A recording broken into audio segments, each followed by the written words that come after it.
Good morning friends, myself Raghuraj Singh Bhadauria. आज भोपाल में 3 days residential training है SPPS वेलनेस प्राइवेट लिमिटेड की। इसी दौरान मेरे अपकमिंग कोपाज लीडर मिस्टर परमाल सिंह चौहान से वो मुलाकात हुई। तो कुछ आज इनसे परमाल जी से ये जानने का प्रयास करेंगे SPPS wellness private limited AWPL का प्रमुख उद्देश्य क्या है, ये कैसे कार्य होता है, इसके बारे में संक्षिप्त से जानने का कोशिश करेंगे। नमस्कार सर। नमस्कार। Please tell us about yourself. Myself Parmal Singh Chauhan, मैं महमा भिंड MP से बिलोंग करता हूँ और पेशे से मैं कंप्यूटर ऑपरेटर हूँ। पिछले 1-1.5 साल से मैं सर SPPS वेलनेस को फुल टाइम के रूप में कार्य कर रहा हूँ।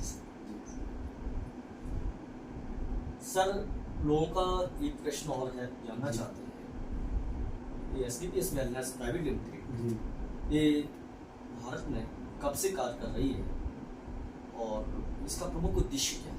जी सर, मैं संस्था के बारे में बताना चाहूँगा। हमारी जो संस्था का जो जन्म हुआ था 9 नवंबर 2014 को सेक्टर 17 द्वारका नई दिल्ली में इसका जन्म हुआ था। हेड ऑफिस है कहा जाए। और ये जो कार्य, इसका कार्य क्षेत्र जो है ये लोगों की जीवन शैली के ऊपर आधारित है। यानी कि जो लाइफ स्टाइल डिजीज, यानी कि हमारा देश स्वस्थ रहे, समृद्ध रहे, हर देश का हर नागरिक स्वस्थ रहे, उस स्वास्थ्य के प्रति जागरूक कर रही है और लोगों को गाइड कर रही है कि आप अपने स्वास्थ्य का किस तरह से ध्यान रख सकते हैं। जी सर, एक प्रश्न और है, लाइफ स्टाइल डिसीज क्या है? मैं बताना चाहूँगा सर, बीमारी बेसिकली 2 तरह से फैलती है। पहली बैक्टीरिया या वायरस। बैक्टीरिया वायरस से फैलने वाली जो बीमारी है, जैसे मलेरिया है, चिकनगुनिया है, कोरोना है, मलेरिया, चिकनगुनिया, कोरोना जैसी महामारी। तो ये बीमारियां जो है ये हमारे लाइफ स्टाइल डिजीज के अंतर्गत नहीं आती। तो इनके लिए मेरा और आपका डॉक्टर होना जरूरी है। लेकिन मैं डॉक्टर तो नहीं हूँ, तो इस विषय में चर्चा नहीं करूँगा। मैं करूँगा केवल लाइफ स्टाइल डिजीज। वो डिजीज होती है जो हमारे बिगड़े हुए खान पान के कारण जो बीमारियाँ हमको लगती है, जैसे कि थायराइड है, कैंसर है, एलर्जी है, मोटापा है, गठिया है, ये समस्त लाइफ स्टाइल डिजीज के अंतर्गत आती है। जी सर, अगला मेरा प्रश्न है, देश के अंदर बीमारी और बेरोजगारी जी सबसे अहम मुद्दे हैं। जी तो बीमारी बेरोजगारी के लिए जो माननीय मोदी जी के द्वारा जो डायरेक्ट सेलिंग के लिए जो रूल्स और नॉर्म्स आए हैं, डायरेक्ट सेलिंग प्रति जो नजरिया था, नेटवर्क मार्केटिंग प्रति जो नजरिया था देश के अंदर, जो अभी माननीय मोदी जी के आने से जो देश के अंदर एक नई क्रांति आई जी, उस विषय को संक्षिप्त में। जी मैं सबसे पहले धन्यवाद देना चाहूँगा हमारे देश के प्रधानमंत्री नरेंद्र मोदी जी को, क्योंकि उन्होंने आज आकर के संपूर्ण विश्व के बारे में ये सोचा कि सबसे पहला जो मुद्दा है हमको स्वस्थ रहना चाहिए। उन्होंने स्वास्थ्य के प्रति हमारी जो हजारों साल पुरानी प्राचीन पद्धति थी उसको पुनर्जीवित करने का कार्य किया है और वही पद्धति पर हमारी SPPS वेलनेस काम कर रही है। मैं बताना चाहूँगा, हमारी जो संस्था है वो हर्बल प्रोडक्टों को डायरेक्ट सेलिंग मॉड्यूल के तहत देश के कोने कोने तक पहुंचाने का कार्य कर रही है। और ये हर्बल प्रोडक्ट हमारी जो प्राचीन पद्धति है बिल्कुल आयुर्वेदिक से तैयार किया हुआ है। हम क्या है, आयुर्वेदिक को भूल चुके हैं, इसलिए हमारे शरीर के अंदर बहुत सारी बीमारियां लग रही हैं।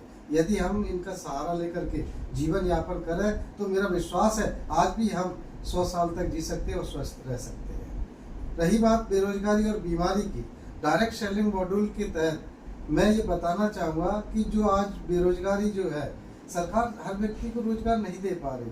अगर कोई व्यक्ति अपना रोजगार चाहता है और अच्छा पैसा कमाना चाहता है तो डायरेक्ट सेलिंग के अंतर्गत आकर के उसका बहुत अच्छा भविष्य करियर बन सकता है, क्योंकि यहाँ एक दूसरे के सहयोग से पैसा कमाया जाता है। दुआओं के साथ में पैसा कमा रहे हैं और आप सर्च कर लीजिएगा, आज डायरेक्ट सेलिंग के अंतर्गत लाखों करोड़ों लोगों ने अपने भविष्य को बदला है। अगला सर प्रश्न है कि SPPS वेलनेस टोटल कितने लेवल है और क्या अचीवमेंट्स? मैं बताना चाहूँगा एसलीपीएस वेलनेस ने टोटल 18 लेवल निकाले हैं जो, और टोटल जो इसका बिजनेस प्लान है वो है 69,61,21,000, जिसमें house fund, wife fund, car fund, tour fund, bonanza fund and travels fund सभी जोड़ दिए जाए तो 100 करोड़ का बिजनेस निकाला है दोस्तों। जिसमें मैं आपको और जागरूक करना चाहूँगा कि आज तक जिसमें 17वें लेवल तक हमारे फाइटर्स पहुंच चुके हैं, यानी कि 10 साल के कारवां में लोगों ने यहाँ से 50-50, 40-40 करोड़ रुपए भी कमाए हैं। ये हमारे 18 लेवल कंप्लीट होते हैं। तो मैं इस वीडियो के माध्यम से क्या आने वाली जो पीढ़ी है जी, तो उनका एसलीपीएस वेलनेस में भविष्य सुरक्षित है? बिल्कुल सर सुरक्षित। मैं ये कहना चाहूँगा जो व्यक्ति आज हमको सुन रहे हैं, और मैं भी इससे पहले मैं जनपद में छोटी सी नौकरी करता था प्राइवेट तौर पर। मेरा वहाँ पर भी कोई फ्यूचर नहीं था, उससे पहले भी मैंने नौकरियाँ की थी और पैसा कमा रहा था। पैसा कमाना मैं पहली बार अपनी बात नहीं कर रहा कि पैसा तो आप भी कमा रहे हैं, कोई सरकारी जॉब में है, कोई प्राइवेट जॉब में है, कोई कारोबारी में है, और निश्चित रूप से आप पैसा कमा रहे हैं और अपने बच्चों का भविष्य का पालन पोषण कर रहे हैं और उनके सपनों को साकार कर रहे हैं। लेकिन यहाँ पर जो पैसा कमाया जाता है वो बिल्कुल वास्तविक दुआओं के साथ में और एक स्पष्ट तरीके से कमाया जाता है, साफ सुथरे तरीके से कमाया जाता है। मैंने जब पहला 2,500 का चेक प्राप्त किया था तो मुझे ऐसा लगा था कि वास्तविक ये संस्था बहुत अच्छी है, क्योंकि जब 2,500 रुपये भी दे सकती है तो 2.5 करोड़ भी दे सकती है। और वहाँ से 2,500 से सफ़र आज मेरे तक करीबन मैं टॉप 5 लेवल को क्रॉस